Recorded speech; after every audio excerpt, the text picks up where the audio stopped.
What is up, YouTube? It is Baseball Nerd back with another MLB The Show video. Today's video is my top 12 Stage 1 Team Affinity cards. The best 12 cards in the Stage 1 of Team Affinity, in my opinion. The 12 I think you should be going after. I'll throw a couple honorable mentions in. I'll throw a little info on how I think you guys should go about grinding for these. But these are a great set of cards to go after, especially no money spent, especially the beginning of the year. You can get some really good cards on your team to start off before you hop into ranked seasons or anything else. So I hope you guys enjoy this video. Let's get right into it. Alright guys, as I said, the first little tidbit of info I'll be giving you guys is how I think the best way to grind for these cards is. There's a set of moments, it's 1 moment per team, doesn't take too long and they're not too hard. So I would do all the moments, but it's not a big deal if you don't. March to October just takes too long in my opinion to do for every team.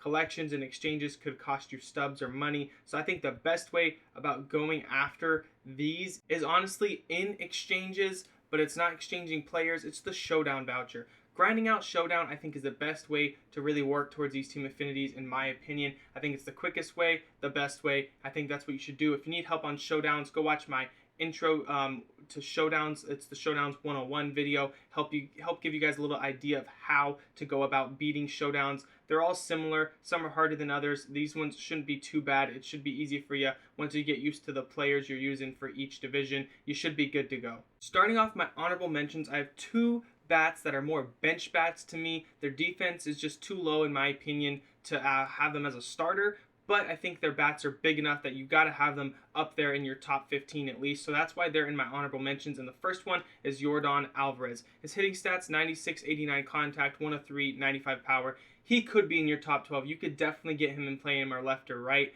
but the fielding at 59 is just too low for me personally to use him right now. That's just my opinion, and especially because outfield's pretty stacked. You can get some good defenders with good bats, so that's why Yordan doesn't make my top 12. Another honorable mention we have is the Indians Team Affinity player Franmil Reyes.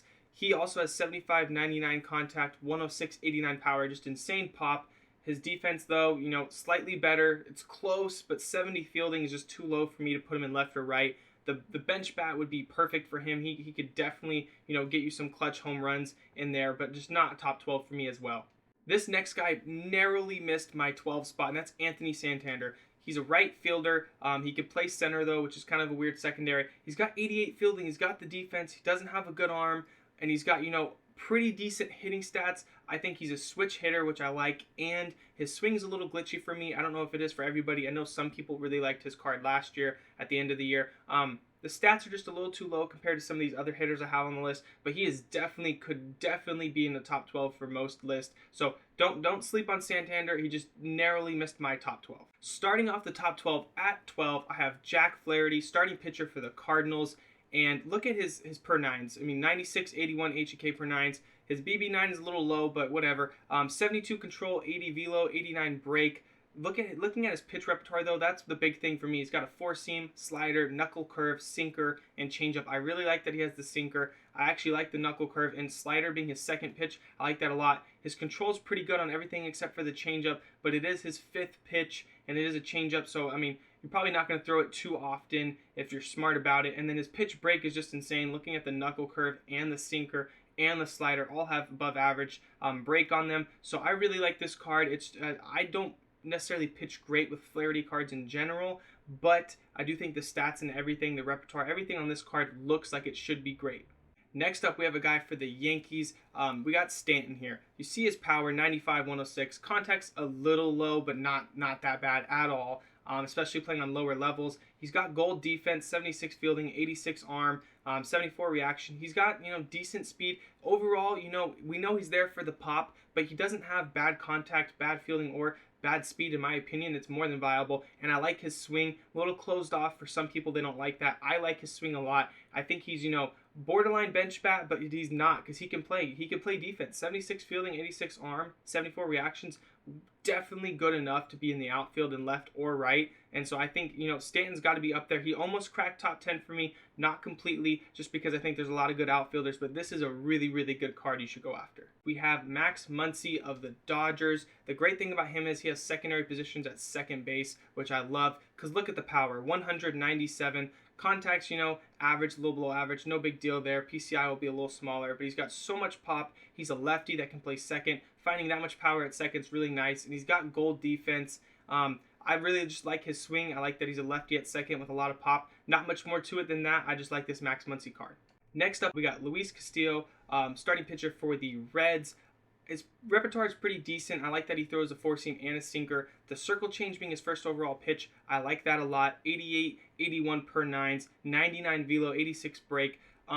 The thing is, if you are using pinpoint, which I'm not, circle change seems to be one of the harder pitches to throw, so you might not be your favorite for that reason. But I'm using analog, so I don't mind it. He's got decent control, but not great control, which kind of sucks. But he's just got nasty stuff. He's got a lot of break, everything above 80. He throws hard. You see that 97 on his four-seam and 95 on his sinker. That's the main reason I really like this card, is his per nines, the velo, and the break. Next up, we got the shortstop for the Tampa Bay Rays, Willy Adames. Contact a little low on the lefties, but 69 is not bad. 96 contact against righties, 81 power against righties, and then 82 power on lefties. So he's above 80 for power against both handedness pitchers. He's got 96 contact, and then 97 arm with the 80 fielding, 81 reaction, 74 speed. He's a pretty well-rounded player. He's close to a 5-tool player.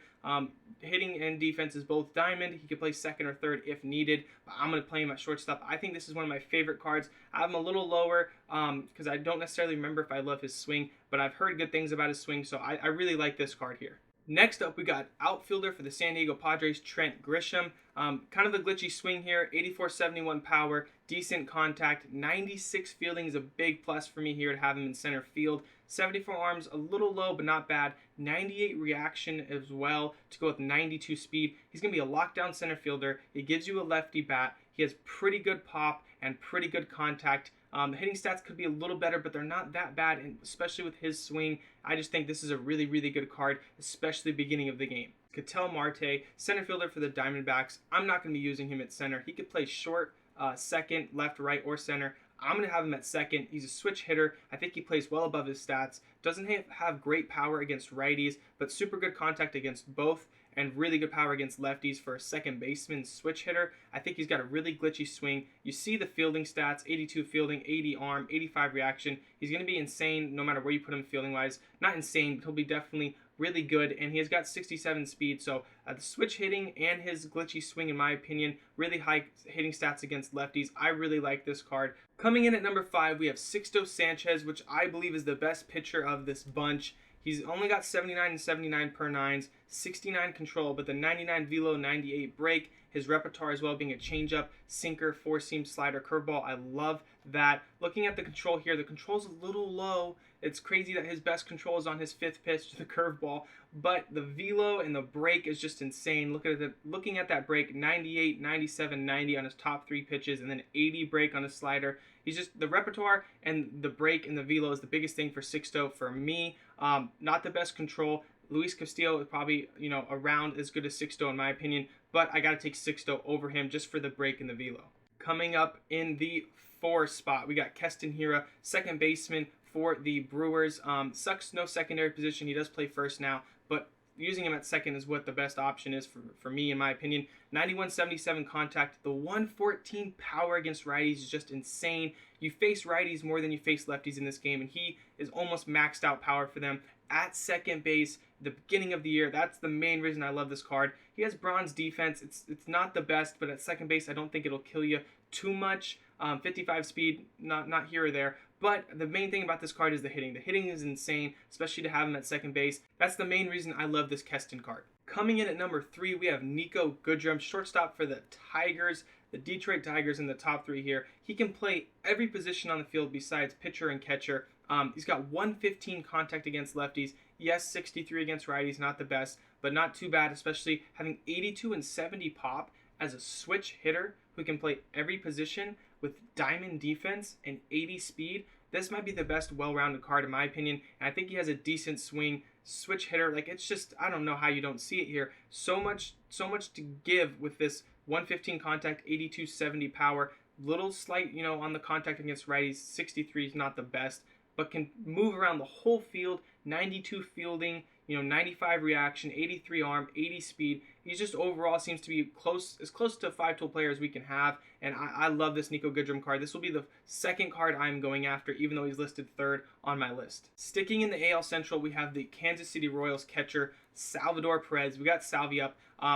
Catcher's kind of coming at a premium right now. There's not too many good catchers in the game. He's got decent contact, 85-90 power. That's really good power, especially for the catcher position. He's got gold defense, 78, 77, 77, 80. You just see that 76 blocking. It's just pretty much, consistently good to above average fielding all around the board. He's not very fast, but he's a catcher. It's not a big deal. And I actually like Salvi's swing. If you used his finest card last year, he's got a pretty good swing. So overall, this is just one of the best cards in the game, especially being a catcher, which we need catchers right now in the game. So I think this is a really huge W right here for the Royals. Finishing us off at number 1, I have the Texas Rangers right fielder, Joey Gallo.